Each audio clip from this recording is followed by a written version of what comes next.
Welcome to the Columbia Crew Championship Week podcast. I'm going to be a professional this week. I'm not going to lament the fact that I'm not in the finals like Graham is. I'm going to just power through because it's okay. This is just for fun, right? I cried all night long after my loss, but I'm over it now. I'm going to be a professional and we're going to power through. Graham, it's an exciting week, more exciting for you than me, although I'm still excited because I'm having fun. How are you?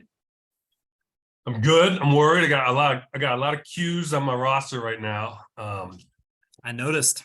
But I'm feeling good. Back-to-back finals for me. So I'm feeling good about at least what I'm doing as a manager. You know, you can't predict anything, but getting to the finals back-to-back years, I feel really good about that. I cannot say the same. Having bounced back from last to third, and I'm claiming third right now.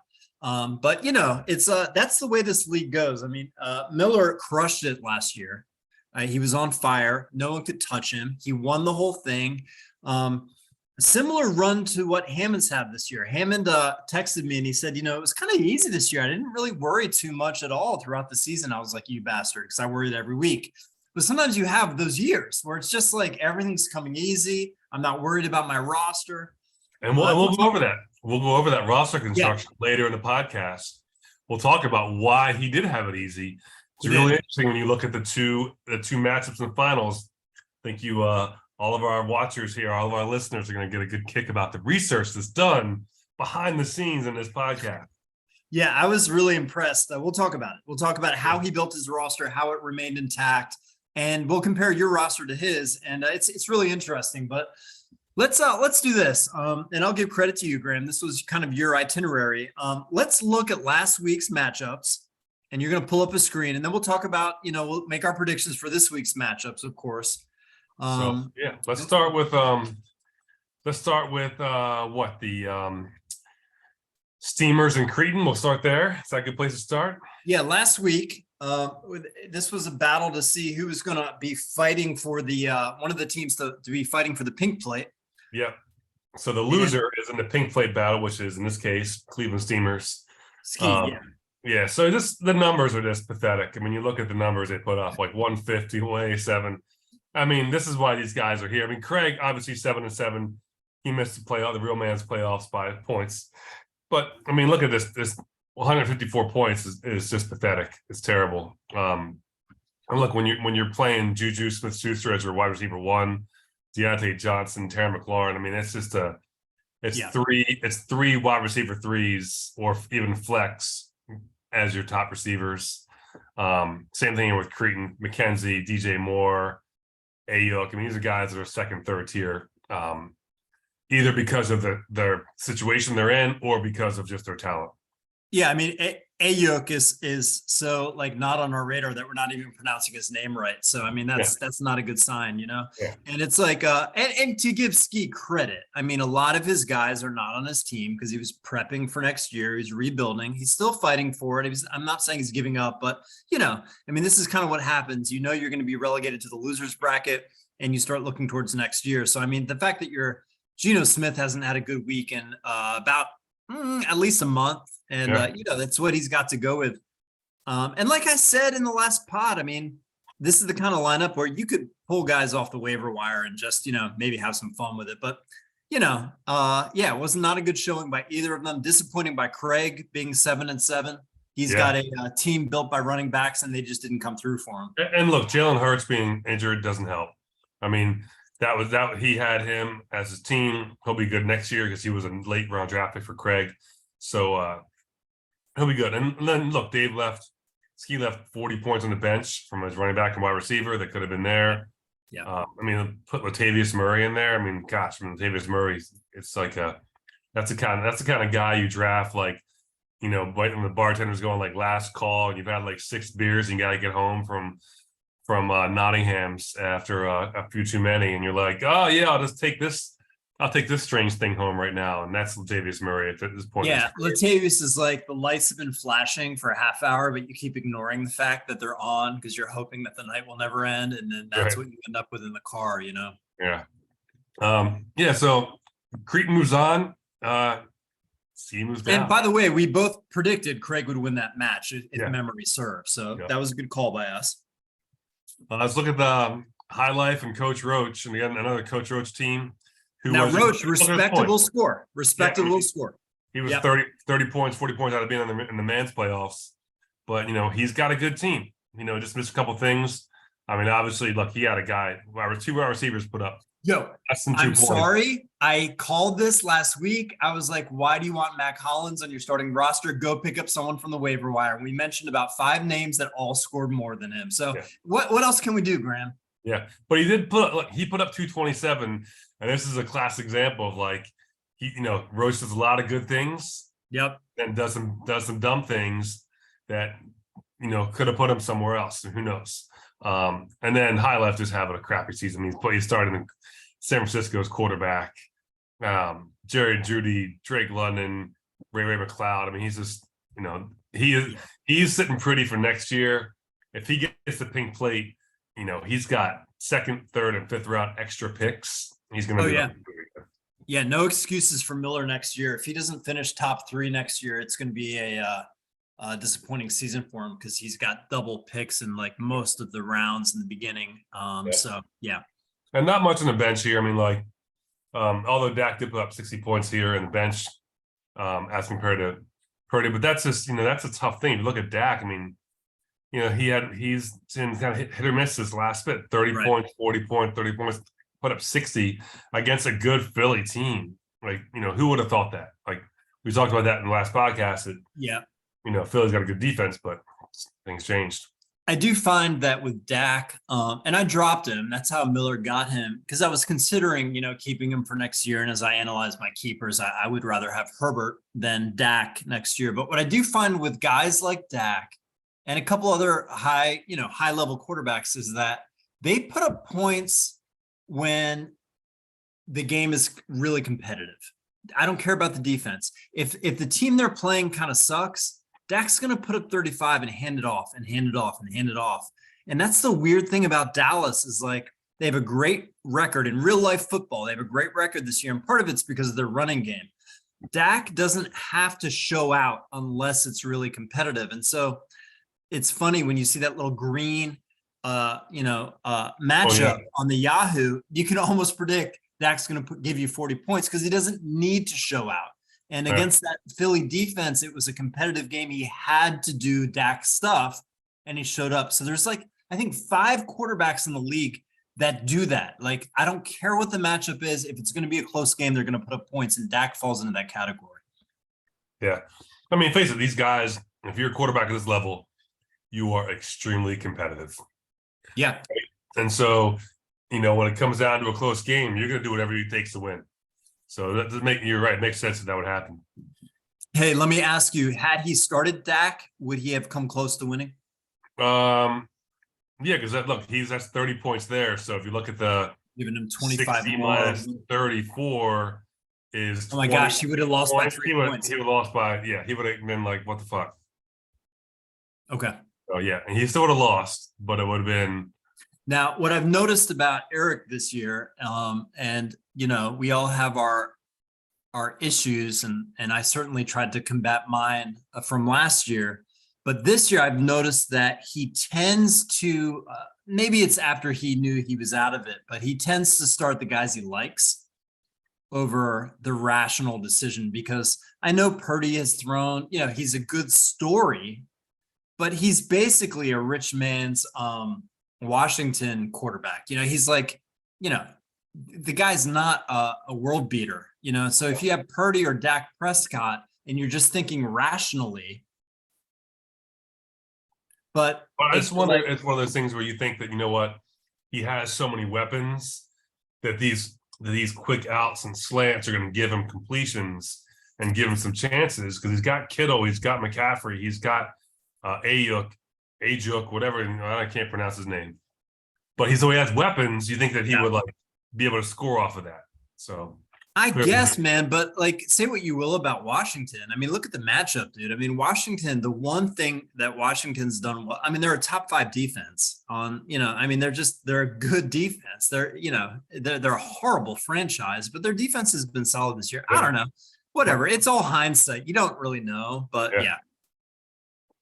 Yeah. All right, let's look at the this is what the fifth, sixth place game, right? This is Scorp Speed in the business. The Yep. business. And again, we talked about this many podcasts. Yep. Lenny can put up some points. Yeah, they both can. We both said these are both teams that can put up 300, like close to 300 type points. But Lenny is like one of those teams where like he easily, I kind of got lucky when I played him last week or 2 weeks ago, in the first round of the playoffs. Did he lead the league in scoring in the regular season? I mean, he was up there. I mean, he was 5-1 at one point. I think he was leading the league in wins at least. I mean, he put up some nice points. His team was explosive. 3186 points. So he was number 2 in points behind Ham and Cheese by 30 points. Yeah. And I think he led most of the season in points scored. So yeah, he was explosive. Yeah. Yeah. So I mean, he put up 250, no surprise there. Because we knew he could put up some points. And then Scorp Speed, Mahomes put up pedestrian numbers. This is the thing with it's like the rest of the look, Devontae Smith put up 33 points, but Pittman had nothing. This is 200 points is nice, but when Lenny drops 250 on you with a bunch of guys getting 20s and 30s, man, it's tough to beat. And even his defense, I mean, look at the bottom half of his defense, 10s, 13s. His kicker got 18 points. That's a lot, right? So when you win your kicker by 15, you win the flex by 20. You win tight end by 17. Kelsey helped him all year. Kelsey and Eckler were great. And Jacobs, when Jacobs was on, he wasn't on this week, but I mean, Kelsey is just that 15-point advantage every week. And it's still, even this year, I remember during the draft, we were saying, is Kelsey getting old? That was the question. Nah, he was still by far the most productive, consistent tight end in the league. Yeah. Yep. So let's move on to the recaps of the men's league. We'll start with you versus Ham and Cheese. This one came down to Monday night, which was exciting. I was watching it. Yeah, with I was disappointed, man. But let me just say this.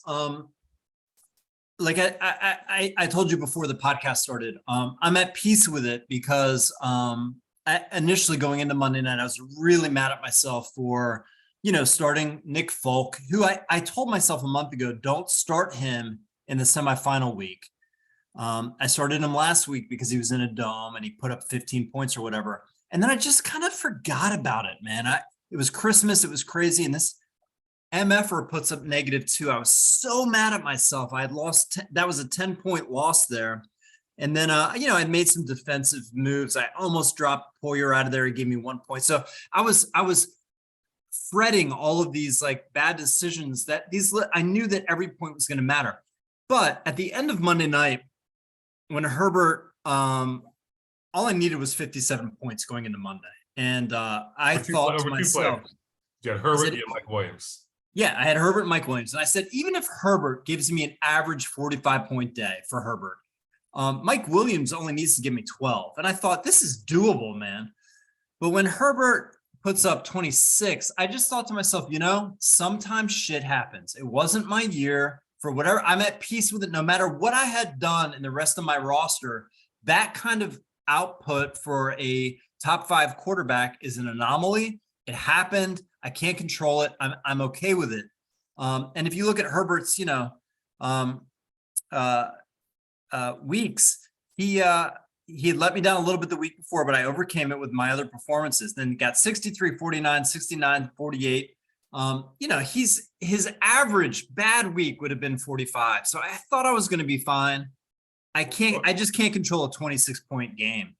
And just the attempts. I mean, like, look at this, like 47, 47, 51, 42, and then 31 to go down by 10 attempts in that game. It was just weird, Yeah, let me vent one more thing, and this is kind of an NFL analysis. I'm not an expert on football, but I've watched a lot over the past decade or two, and this is what I've noticed with San Diego. They need a new offensive coordinator, and so Herbert has one of the most he's one of the biggest arm talents in the league. I mean, you can see that just by watching him. The way he throws the ball is just spectacular. He's Mahomes level arm talent. And so what they tend to do in San Diego, it's really a boring offense. They almost say to themselves, if we end up in 3rd and 12, we'll be fine because we got Herbert. And on average, he gets them out of 3rd and 12. But they're in 3rd and 12, 3rd and long constantly, dude. And that's a problem with the offensive coordinator, dude. It drives me nuts. He usually comes through. But the problem was they went against Indy this week, and Indy said, we're not going to let Herbert burn us. We're going to cover the outsides. We're going to cover deep. We're going to leave the middle open for about 10 to 12 yards. And sure enough, Keenan Allen, 8. He just fed like crazy because he can sit 8 yards deep. I mean, Keenan's got this sense where he just gets open in those zones, but they were not going to let the outside of the deep. And so Mike Williams had nothing because Mike Williams is their deep, powerful, sideline guy. He had nothing all game. Yeah. And San Diego won, credit to them. They just pounded it, but it didn't help me at all. And so it was frustrating to watch. And by the end of the 3rd quarter, I just went to bed. I didn't comment later that night because I was just like, I know where this is going. There's nothing that's going to happen here. And that catch by Keenan Allen where he cut it up, it was a flea flicker. He throws it to Keenan. Keenan runs up the sideline for like a 60-yard score, but he steps out of bounds by an inch. If he had not stepped out of bounds there, I would have been in it. But he did. I watched it 20 times on instant replay. I thought they were going to maybe replay it to check because it was really close. Well, yeah, it was close. And it sucks, man. And so I'm in the semifinals now. But point being, and I'll stop, going on about this. This is my game, so I'm kind of dominating the time here. But I can live with it because one of my main players that I rode with all year just didn't produce. It just was a bad week, and I'm gonna survive. But they need a new offensive coordinator. That's all I'm saying, because they're wasting this guy's talent. If they were, oh my gosh, man, they could do so much more with him than they do. The fact that they've barely over 500 this year with that guy at quarterback. Do you know how many teams in the league would kill for Herbert at quarterback with offensive mind? And this former coach for New Orleans is dying to get to San Diego or LA Chargers and coach this guy up. Sean Payton. There's all these rumors that he wants to go coach because he's a quarterback. He loves quarterbacks. I mean, any team would give anything, and they're wasting him, and they're just relying on the fact that he can give them spectacular plays on 3rd and long. It drives me nuts. I watched almost every game they played this year. It's a shame what they're doing out there. They're lucky to make the playoffs, but the coaching on offense sucks there. Okay, end of tirade. Thank you. Well, my tirade is this. Last year, I traded some bullshit to you for Waddle. Oh, yeah. Yep. And that could have been my key. I picked this guy. He was a good level keeper, probably like 8th, 7th round. Yeah. And now he's blowing it up for you. And so those are the things you kind of look back at, like, oh man, I wish I would have. That was a mercy trade by you because I was having a bad year. I had made some bad trades. You're like, look, man, I'll give you this. I'll give you that. And I had Jefferson and Waddle. It's I had luxury. I had Jefferson, Waddle, and Tyreek Hill. Yeah, and I was, I picked up the Jets running back, the rookie that went off this year, because I was thinking, maybe I'll keep him. The problem is he's a 3rd round keeper. I traded away my 3rd round pick. Yeah. He would be my 2nd round keeper. And as I look at my team, I'm like, how do I pull that off, man? Because Waddle and Herbert, they're low level picks. I think I just got to stay with them and figure out what I'm going to do with this guy. Yeah. And it makes me think. But Olave is a late pick, isn't he? Isn't Olave later than Waddle? Super late, but do I keep Olave over Waddle? I mean, come on, man. It's 3. You get it for 3 years. I know it's tough. Yeah. And it makes me think, I don't know if we've talked about this. I woke up at 2 a.m. the other night and I thought, can we trade keepers? As we go into the summer, could I trade someone, Breece Hall, for a pick? Have we ever talked about that? I mean, we should have an off-season window like the NFL does. We should have 2 weeks where we get to make these. I think so. 2 weeks leading up to the draft where you can make trades for the guys that are on your bench as keepers, maybe. I mean, I think it's something we should talk about. We have a 2-week window. We have a 2-week window, so it's like opens, closes. It's like our summer meetings that we do before the draft. So Because I'll trade Olave and Hall for some. I just want my third round pick back. It was anyway. Yeah. yeah. Hey, All give it right. up to Ham though. Ham scored 233. It was another good performance by Ham. I mean, Consistently scoring points. Burrow, Jefferson, Chase, Chubb. Yeah. I mean, just what a roster construction we'll talk about after in a minute. But yeah, he's been consistent all year. I mean, like, didn't blow it away. Again, 233 is not blowing it away, but he's been consistently at that 210, 230 level every day. So he's Hey, look at his real quick before we move on. Look at his bench though from last week. He had Lenny Fournette. I remember thinking, thank God he didn't start over one of those running backs. Yeah. Well, we wouldn't start over Chubb, but Mostert for sure. That would have been an additional 11 points. So that could have put him at 240. Yeah. Lucky there. Okay. All right. And the last semifinal game, my game versus Sarge. And two things here I'll point out is that Marcus Jones, the fucking beast. Dude, man, I don't want to go on and on about your brilliance on these defensive guys, but it really was a savvy, thoughtful thing that you did by getting these two cornerbacks in there that return punts and Marcus Jones, and more than just like returning kicks and stuff, he was going off during the game. Yeah. Every highlight was Marcus Jones, dude. Yeah, he had, look, he had 13 tackles, and he picked 6. Return yards. God, he scored you 45 points, bro. Yeah, 45 points out of the cornerback position. Like that is okay. I don't know if I've seen that high ever. No, that might be a record. And let me just ask. Let's say that he had scored you 5 points, which is kind of average for a cornerback. What would the final score have been? 205. You still would have won. Yeah, still would have won. Yeah, but this is the thing. Sarge had a shitty day. I mean, I had a great day with Cousins and with Jones. Sarge had the worst time of the year to shit the bed. Yep. I mean, Devontae Adams, 3 points. Yeah. Hopkins, 2. Ramondre Stevenson put up 0.3. He lost 2 fumbles. Yeah. I mean, just, Hawkinson went off, but that's it. I mean, like when my cornerback outscores his entire top scorer, that's a bad day. Yeah, so. It wasn't. Yeah, and even Josh Allen. Really, Josh Allen over the last, I'll be honest, 6 weeks has been an average quarterback. Yeah, look at me. He had one big week against Miami. Yeah, he did. But 30, 30, 40, 50, 30, 50, 39, 40. After opening the season with 60, 60, 70, 40, 70, 60. Yeah. After the bye. He got hurt. I think he got hurt somewhere along this way. He did. He's been he has not been the same since the bye, and that's been showing up in the points, because when you have Josh Allen, you're expecting at least 45 a week. I mean, and he's been falling below that, and that hurts. It really hurts, man.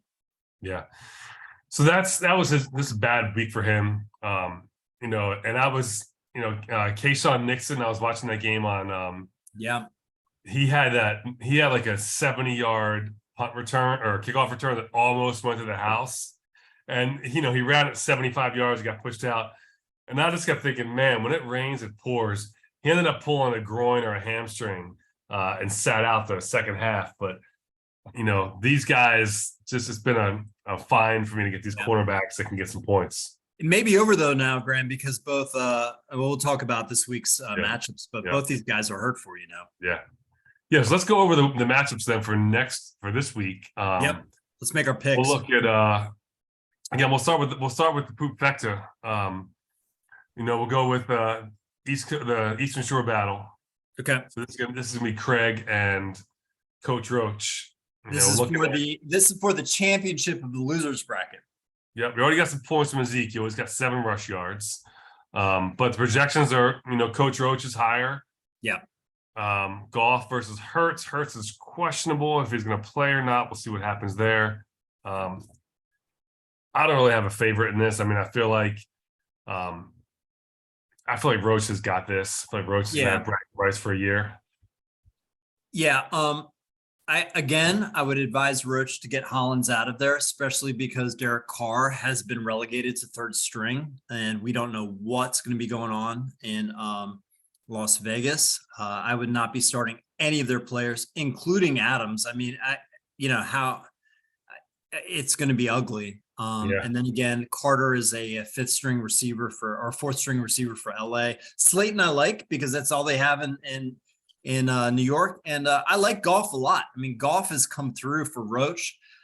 Creaton, on the other hand, if Hurts plays, everything's kind of even. If Hurts doesn't go or he's banged up and they're handing off a lot, it doesn't help Creaton at all, Craig. So yeah, I'm going Roach in this matchup. Roach's got to get Hollins out of there though. Yeah. But Kenny, does he have any moves left? He can play Duvernay. That's it. He's got, he's fucked. That's why he's there. You're right. I forgot that Roach had used all his moves. That's why he can't switch it. Well, at least it's not for the it's $400, but it's not for the pink plate. So that's right. For him. Speaking of pink plate, let's go to the pink plate. Yeah. The poop factor right here. This two teams is just, I mean, look at the projections are looking good. I'll tell you this, man. I like the one thing I like about Ski's team is Aaron Rodgers has been playing well lately, and they are not out of the playoff hunt. So,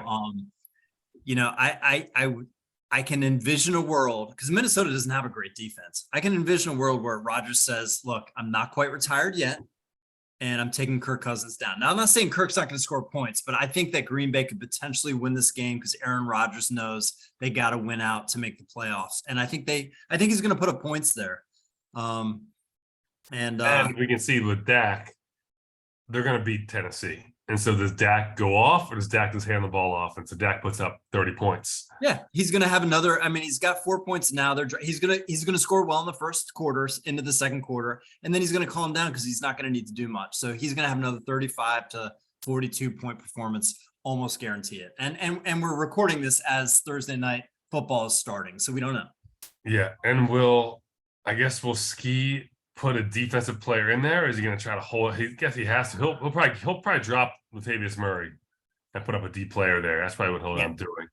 He will. Ski's he's too steady and savvy to leave. Yeah. He'll do that by Sunday. And I think that this is going to be close. I do like it's a great ass versus some tits. It's really, what do you like better? Do you like tits better? Or you like ass? So I was always kind of a boob guy myself. Although in my older age, I've come to appreciate the benefits of the ass, Yeah. So whatever you're into, it's right here. You can't go wrong. But someone's gonna have a pink plate on their truck, and it's gonna be marvelous. I'm going with Ski winning this. I'm putting Miller, doing the Miller sandwich from Pink Plate Championship. Wow. Pink plate. So I'm going with Ski. I'll go with Miller just to make it fun. All right. So then we have the third place, fourth place game, you versus Sarge. Hey, what about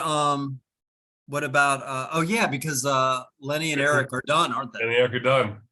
That's it. Their season is over. Thanks for playing. It's tough. That's this up. Especially because both those teams were just threatening the whole year. Yeah. So this is third and fourth. The Knish versus the recent birthday boy. 5-0 for Sarge. Here's how I feel about this matchup, okay? I'm so confident in winning this matchup that I'm going to predict a win. And I'm so confident about it, Graham. And I've looked at the matchups. I've looked at the players. He's got some injuries that, don't help him. His matchups aren't great. He's starting Cam Akers, who had a little resurgence recently, but God knows. I mean, this guy, who knows what he's going to do? We really don't know. He could score 2 points. We have no idea. With his injuries and his matchups, I know I'm going to win. And not only that, but I'm predicting, Graham, that I'm going to outscore both teams that are in the finals, which we'll cover next. But I just want you to know that had I been in the finals, had Herbert not, laid an egg last week, had I been in the finals, I would have beaten both you and Hammy. And it's going to show up this week. My guys are going to go off. I'm going to score at least 235 points, probably more like 260. It's going to be one of my best weeks of the year. And I'm going to crush Sarge, and I'm going to win third place, and I'm going to get my little name etched on the trophy, my third place spot. It's going to go down in history, and I'm excited about it. I like the confidence. They don't give trophies for third place. So Look, they don't give trophies for second place either. So we'll see what happens. I know you're excited. Okay. I know you're excited to be back in the finals. I'm expecting you to show up to the draft in a cape and a crown and a United States banana hammock. God knows we're never going to live it down if you win this championship, Graham. I'm just announcing that now. So we all are aware. Be prepared. I'll win. I'm telling you that Allen's going to put up like 40 points. Adams isn't going to do junk. AJ Brown has a weird knee injury this week. Hopkins doesn't have a starting quarterback. Kenneth Walker's hurt. Akers has been in the doghouse all year. Hawkinson can do whatever Hawkinson does and scores 30 points. I don't care. Godwin's not going to do anything because weirdly Carolina's going to win that division. I'm telling you, he's got nothing on me. I'm not even going to watch. I'm just going to wake up Monday morning and look at the scores and just laugh. I'm going to laugh and laugh about how many points I scored. Well, we shall see. We shall see. I like the confidence. I'm predicting you to win that as well, based upon what you said. A lot of these guys are some bad spots. So they'll think the luck has run out for Sarge. The horseshoe has come out of the ass. And Yahoo reflects it with a 58% win chance. So I'm excited. That's right. We all know Yahoo's always. They are right. All right, let's go to the championship. Let's look at the final. The final game. This is it. This is the clapping it up. Yeah, so let's talk a little bit. I'm gonna look at these rosters. We'll go over roster construction in a minute. Yep. For me, it's funny because you have a confidence that you would outscore both of us. I was hoping that you would make the finals. I felt more confidence going against you, really, than I do against going against Ham and Cheese. How dare his team is loaded. My quarterback is throwing to his receiver, which is not good because his receiver is going to have a great day, and my quarterback can have an average day. Yep. Diggs not having a great last couple of games. I mean, he's at 4-10, 6-20s. He's not putting up the monster games he had earlier when Josh Allen was doing great. Yep. He's also questionable. Miles Sanders is questionable. I think that's just more of a rest thing for him. We've got Marcus Jones has a concussion. He's my secret weapon. If he's concussed and can't go, I mean, that's crazy. And same thing with Nixon. He's got two guys there. And I'm also going with Taysom Hill. I'm going with, I'm going with the person. If you look at Taysom Hill and you look at his player history, he's been added and dropped more times than like a girl from Dundalk in Fells Point. Like he's just, look at this. He was drafted by a score speed. Roach had him. I had him. Roach had him. High Life and then me. Yeah. So but for me, I feel like for my way to win this, I need my good guys to do well. I need these special guys to do things they're special at. I need Taysom to put up 20 points. I need Marcus Jones to put up 20 points. I need K-Shot Nixon to put up 20 points. And hopefully I beat this, juggernaut that's out there right now, who I've called the fake, the fraudulent first place team. I've been calling that a couple times. We'll see if it happens. I've been giving some shit on this on the podcast, but now it comes down to the game. Yeah. So when I played him, I wasn't worried about his running backs, and I wasn't worried about his tight end or his flex. So Peoples-Jones is a hit or miss kind of player. Washington is susceptible for explosive plays, although they're a good defense generally. And if they do have an explosive play, it will be with Peoples-Jones, but I just don't believe in Cleveland's offense right now. I don't believe in Pittsburgh's offense right now. So I think you're fine in those two spots. Fournette and Chubb, to me, are the kind of running backs that only do really well when they are ahead, especially Chubb.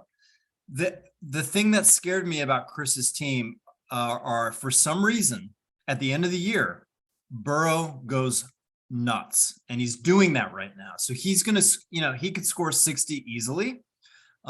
He's like, look at this. I mean, like, he's got 67, 57, 39, 60. He's like, after the break, he turned it on. yeah. And this is Joe Burrow time. And so like, he's going to give you trouble. And the problem with Jefferson is he's the best receiver in the league.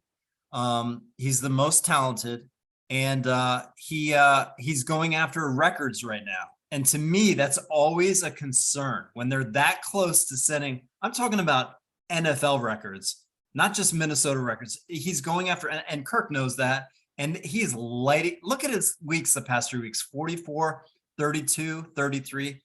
And the only game here, Dallas, that's the game that Kirk lost his left tackle in the first quarter. Right. So he couldn't, you can't just put a new left tackle in who's going to be amazing. And they lost that game by a lot. And so there was that was a throwaway game. But everything before that and after that's been amazing. So Jefferson's having a great season. It's hard to believe that he got there the year after Stephon Diggs. I mean, they could have both been on the same team. Oh my gosh, man. Yeah. It's crazy how this works in the NFL, but Kirk's going to be a Hall of Fame quarterback if he wins a couple Super Bowls with his numbers. I'm just throwing it out there. I don't know that he's ever going to win a couple Super Bowls, but if he does, if he pulls an Eli Manning, his numbers are great because he's such a great garbage time quarterback, man. Yeah, he is like the rich man's. Oh God, who was that guy who played in Jacksonville for a long time that would have just those amazing second half? They'd be down with Blake Bortles. Yeah. So Kirk is a rich man's Blake Bortles. Blake Bortles would be like just terrible. They'd be down by 30, and he would come up with like 400 yards. Kirk is better. Kirk's a better thrower of the ball. I mean, Kirk's he's got a beautiful like passing motion. Kirk is not real athletic beyond that. Like, he can run a little bit. He's an average athlete, but he can throw beautifully. If you give Kirk protection, he will light you up, man. Yeah. He needs good players around him. My hope here is that Kirk throws a lot of balls to Jefferson and gets a lot of points. But when it comes to throwing that touchdown, that he spreads the wealth. That's my hope. That's my hope. That's normally I would say that if the opposing team has a receiver, it hurts you, if you have the quarterback they're throwing to. But Jefferson's such a weapon compared to all the other receivers in the league that I almost think it benefits you to have the quarterback. Do you know what I'm saying? Because it negates his one superpower on his team. So it cuts both ways. You know what I'm saying? Because who is Kirk throwing to besides Jefferson and Hawkinson? Thielen's not really there anymore. KJ Osborne isn't much. I mean, so I kind of like that you're going to be negating Jefferson's points by having the quarterback in a way. Do you know what I mean? Yeah. Well, in the end of the day, it is about just total points, right? You need total points no matter what. And, if I take out Cousins and put in Tua, who is concussed, I wouldn't do that. I would hurt me both ways, right? So those things don't make a lot of sense. Yeah. So, so looking at this, like, I feel my chances of winning are going to come down to Kirk putting up 50, 60 points. If Stephon and Tyreek Hill can do something, if my number one draft pick does the stuff, but to me, it's my special guys. Taysom, it's going to be Marcus Jones and Kayshawn. If those three guys can do something special that Ham and his team can't do, I think I'll be at a good spot. But playing, if we're playing like a fair fight, I think he's got me. If we look at, okay, my quarterback, my corner puts up 10 points, my linebacker puts up 5 points, and my tight end puts up 5 points, he's got me. I've got to go in there winning this game like a special way, right? That's how I look at this. Yeah, if I was if I was an alien landing on the planet, I would say Burrows got you by maybe 5 points. I would say Jefferson over Diggs. I would say Chase over Hill, only because Hill's quarterback's not starting. I would say Evans and Metcalf are even. I would say Sanders and Chubb are even because Sanders banged up. I'd say Barkley over Fournette. I'd say Hill over Freiermuth by about 5 points. Foreman actually is running really well for Carolina, so I give it to Foreman at flex. And they're playing for something, which is always good. I like teams that Yeah, play for something. totally. And so this is gonna be close, man. I see a close battle here, and you've got the edge of defense because of your guys if they're healthy. Yep. Well, I'm picking me. We got to. I would expect no less from you, Graham. Have you picked against yourself yet since we started this podcast? No, I don't no. think so. Yeah. And that's what I love about you, Graham. Like most of the best business owners just believe you never underestimate a guy that overestimates himself. That's been my philosophy, and that's how you are, man. So that's great. It works for you. I still believe looking at both of these lineups that I'm going to score more points than both of you guys. But enough about me. I'm gonna pick Hammond because he's got a horseshoe up his butt all year, and I think your defensive guys are banged up and they're not going to come through the way that you need them to. Yep. All right. Well, there you go. There's the prediction for final game. We'll see what happens. I'm going to segue this into roster construction. So I'm going to stop this share. This was actually interesting. And I'm going to pull up a new share, which is we'll look at first. We'll look first at ham and cheese roster construction, right? So I'm going to share this. Let's start. I looked at. That is this one, right? Can you see us all right? Yeah. All right. So this is Hammond's roster construction. So I was curious. They always do this in the Super Bowl, like, you know, how the teams were acquired through draft or through trade and whatever. And I looked at this and I was like, holy shit. Draft. Like his whole starting team, he drafted. And this is why he's had like probably an easy season mentally. And even two guys here, David Montgomery, Kareem Hunt, two guys. Kareem Hunt probably started the bye weeks, right? And maybe got a flex in.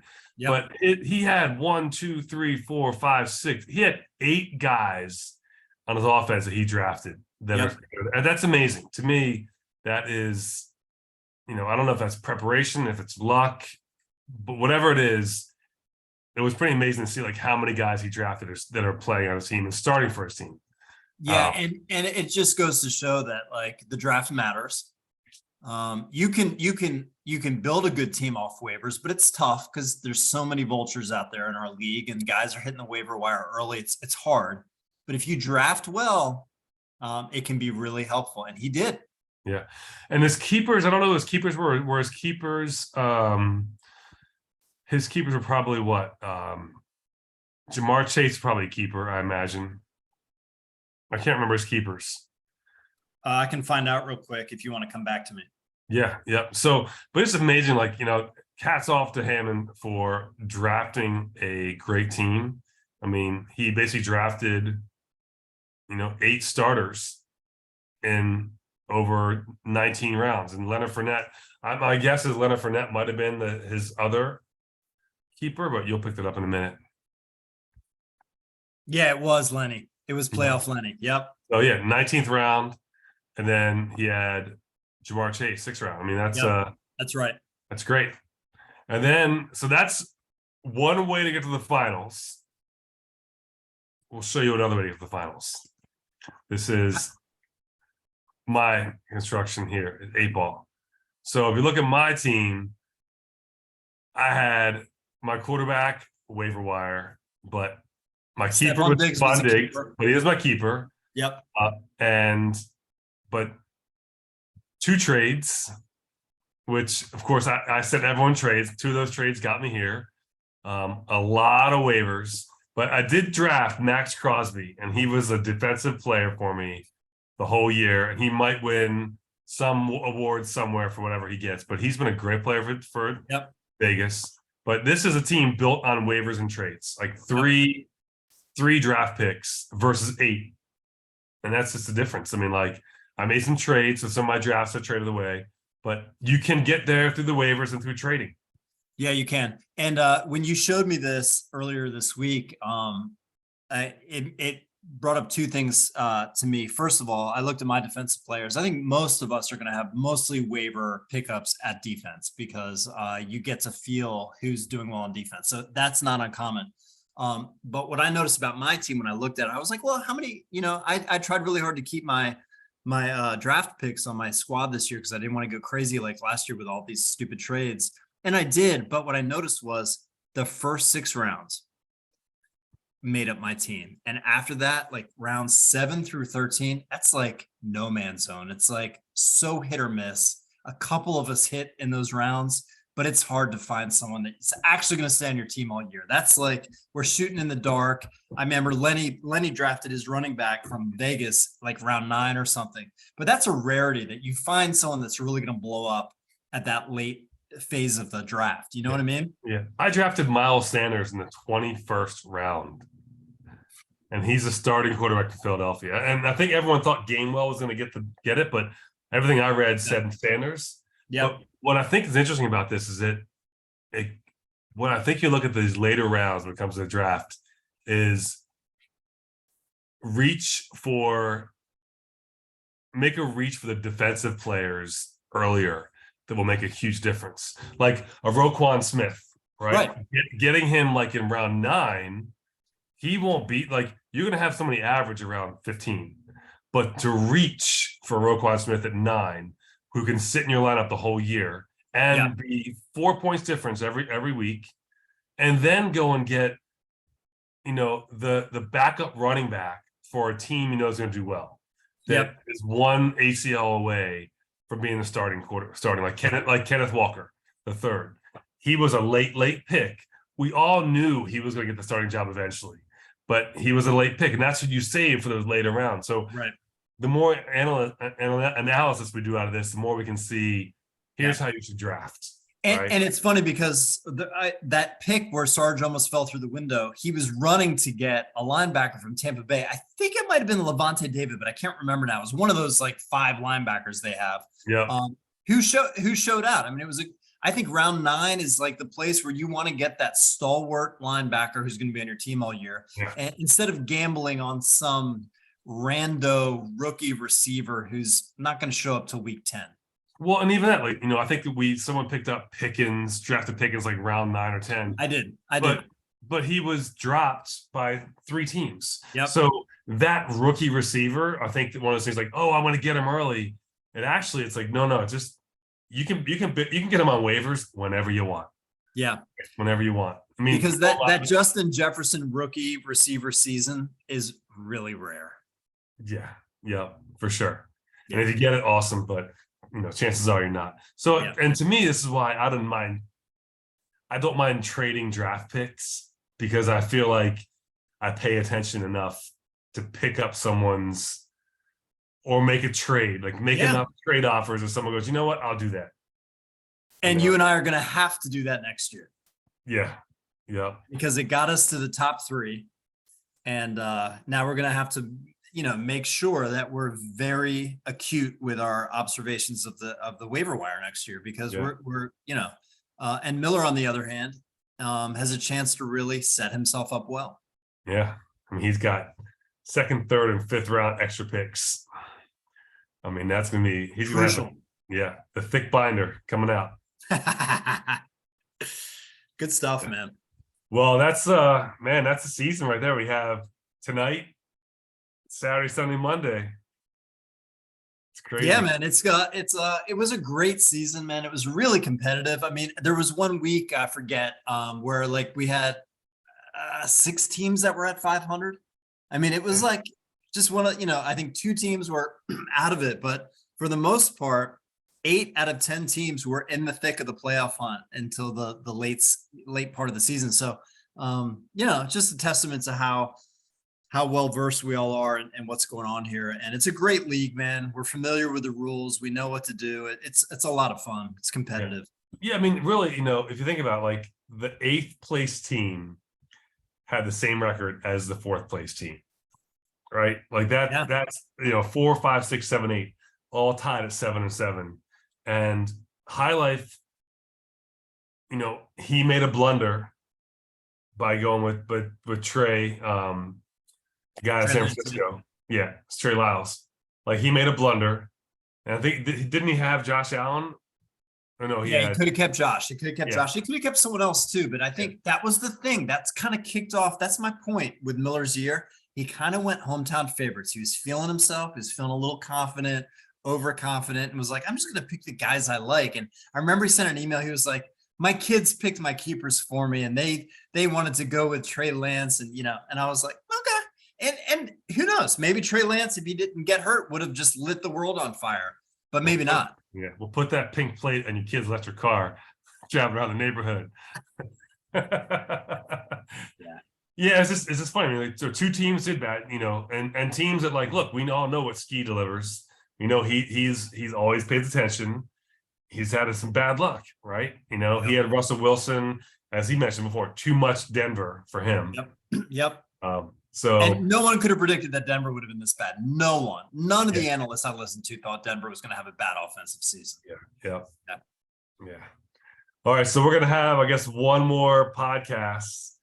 Yeah, we'll do an end of the year review. We'll hand out some awards for superlatives and that kind of thing, and we'll do. I think we'll do we'll do manager of the year. We'll do rookie of the year. We can do a blunder move of the year. Yeah. We can do pickup of the year. Yeah, we'll do a defensive pickup of the year. We'll do an offensive pickup of the year. Yeah. And I think Hawkinson is going to be in the running as like a good offensive pickup for Sarge. But that was a huge, that was great. Yeah, because he got traded, right? And then did he get traded? Like real life trade. Didn't Hawkinson? Oh, yeah. He was at Detroit and they weren't using him. Yeah. What's happened with you? Like McCaffrey. McCaffrey was just going to get, just what helped me because I got Dante Foreman because he got once McCaffrey got traded, I went right to the Carolina. Was like, who's the backup? And I got him. I knew they're gonna have to run the ball with Baker as the quarterback, and so I think Dante Foreman started his career. God, I want to say it was an AFC South team. It was either Tampa Bay or New Orleans. It was Houston, I think. Oh, it was Houston. That's what it was. You're right. Yeah, he came in behind that Speedster they had in Houston, who they had somebody before, but then he came in and was a backup and took over that spot. So he's a good runner. Yeah, and that's the thing, like the running backs, and this is where I think you load up, in the draft, is you load up with a lot of like second, third string young guys who can eventually get that starting spot on good offenses. Yes. Yeah. All right. Well, I think we've said it all, Graham. I think this was a good podcast. It's a good pump up for the weekend's games. This has been a fun year, man. I'm glad we've done this, man. Yeah, and then we'll get more practice for our podcast in the real life. We'll bring we're going national, and then we're going global. That's right, internet. Yeah, and then international after that. We're going to be, everywhere. Never underestimate guys that overestimate their podcast ability. That's right. We'll double our followers, I think, in at least a year. From we're going to be at 20. 10. That's right. If we make our kids watch it before they go to bed. Hey, kids, watch this podcast so we get some more views. All right, brother, man. Have a good night. I'll see you. See you, man.